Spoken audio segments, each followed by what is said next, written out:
technologically illiterate people had to become literate because they were motivated by money. So you're motivated by a few dollars, but you're not motivated by a permanent paradise? That's ridiculous. And you don't have that hunger anymore, and then obviously things start to fall apart. I had the choice to make.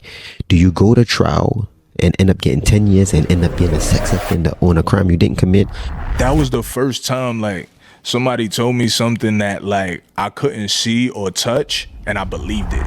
Islam teaches you prevention and not cure. Prevention over the cure.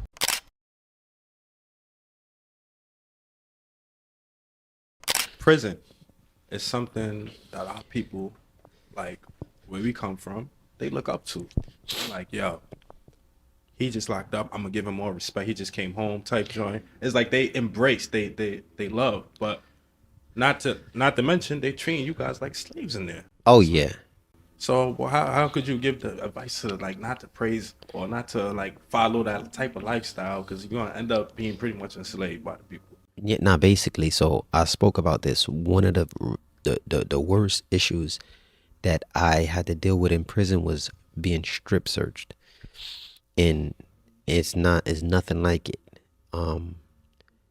You know, after being on Rikers Island, squatting and coughing, not to mention being beaten while I was naked. You know what I'm saying?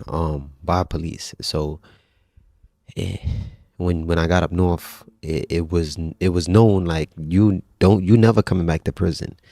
And I made a vow to never come back, but I did, obviously, and I'll explain how those came about too. But it was vicious, because they'll have you bend over at the hips, take your hands and spread them exactly how you hear it. That's exactly what it is.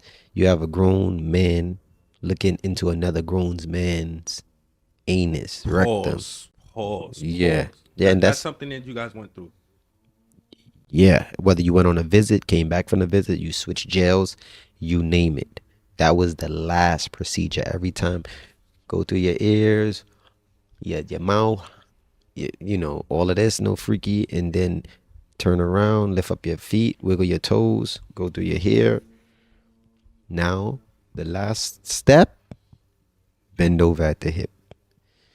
Yeah. And they making jokes. And it's amazing that you bring this up, because one of the ways That's slavery of humiliation is through stripping you.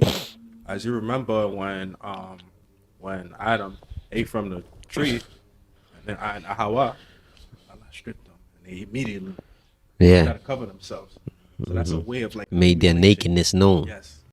And then that's what they do to you guys when you guys. Yeah, so my advice, I'm not saying don't embrace people that come home from prison, but don't praise them as if prison was glorious. Praise them because they made it out, because a lot of people, you know, they die in prison. That should be written in gold. Especially COVID.